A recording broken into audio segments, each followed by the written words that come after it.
Magandang araw mga kaibigan. Bigyan natin ng reaction, opinion itong post ng Pilipinas.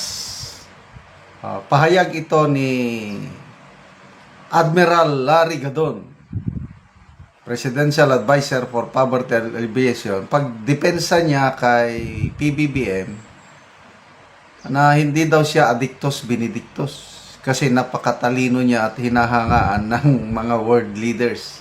Ay, nako.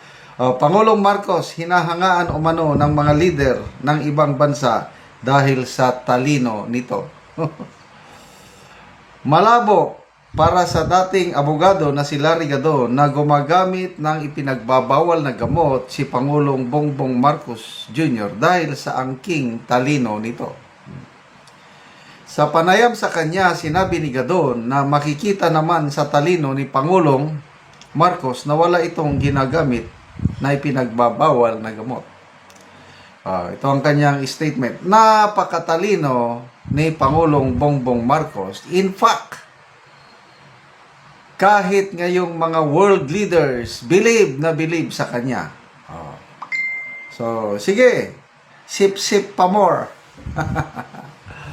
Ito na, battle of narratives, court of public opinion. They are trying their best, itong mga alipores ng Pangulo. Depensahan siya para iangat ang kanyang imahe dahil kung si Ramon Tulfo pa ang paniwalaan natin, sabi niya, lame duck president na itong atin. Dahil yung mga aligasyon ni Saldico, aligasyon ni Senator Amy, kahit walang klarong ebidensya, mas marami ang naniniwala sa taong bayan. Yan ang assessment ni Ramon Tulfo, which I agree. Kaya ito ngayon, sina Auntie Claire Castro, Larry Gadon, yan, salita sila, depensa.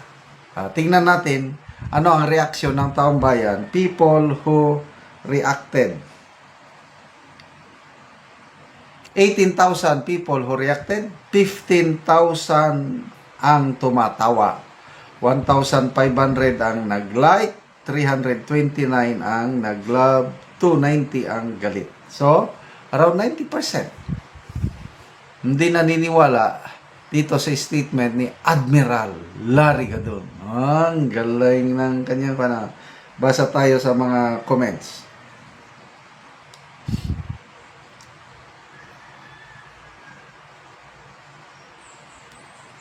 G. Tagunon. Utal-utal nga. Bidabadap, how can he discuss in depth? Malala niyo yung interview niya sa Australia? Nung tinanong tungkol sa nakaw na yaman ng mga Marcos, wala na. Natamimi na siya eh. May napanood akong Facebook reel kagabi. Yung kampanyahan pa ito, election bago yung May 2022 election, pinag-uusapan yung kanyang kurso sa Oxford. Sabi niya, nakatanggap ako ng certificate. Ito palang nag-interview sina Karen Davila at yung isang lalaki. Meron na silang record, certificate. Basta, statement ng Oxford. Nakalagay doon, Ferdinand Bongbong Marcos did not complete his bachelor's degree program. Drop out. Siguro, magsalita, yes. Bulatik eh.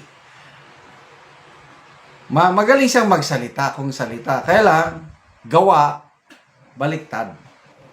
Yung mga sinasabi niya, taliwas sa nangyayari on the ground. Yan ang ating presidente. Ano pa ito? Ryan Gray, in death or on high? Pahad Imam, baliktad ata. Alma Chan, patesting naman sa buhok dyan. Yan, testing. Cash marginally, time has changed. Gagong, don't use. If you, so, yun, binabati ko siya. Poros, testing daw dito sa buhok para mapatunayan. So, wala na talaga. Kahit anong gagawin pa nila, talagang palubog na ang barko. But opinion ko lang ito, hindi siya magre-resign. Kaya itong November 30 na anti-corruption rally, dalawa na ang panawagan ng Catholic Church, ang leader nito eh. Resign, dalawa.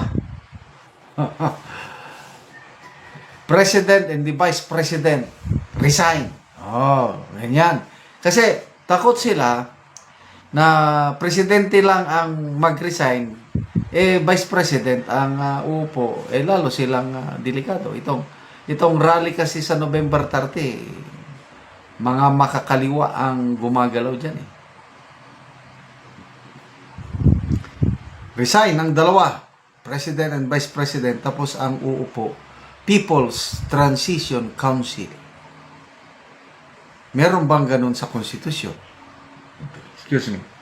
Wala. Bakit nakaisip sila ng ganun? Yan ang style ng makakaliwa. Yung coalition government. So, wala na. Agree ako doon sa sinasabi ni Ramon Tulfo, lame duck president na ito. Kahit ano pang gawin. Ano lang, survival na lang. Yes, he can stay in office up to 2028. Kaya lang yung magagawa niya, wala na. Lalo na ngayon na bumabagsak ang ating ekonomiya. Pabagsak ang peso, pabagsak ang Philippine stocks. Foreign investments, wala na. Pabagsak. Tourism. Dito mo makikita. Yung tourism, talagang lagapak ang turismo natin. Isa na tayo kung sa ganda ng lugar, isa tayo sa pinakamaganda sa ASEAN.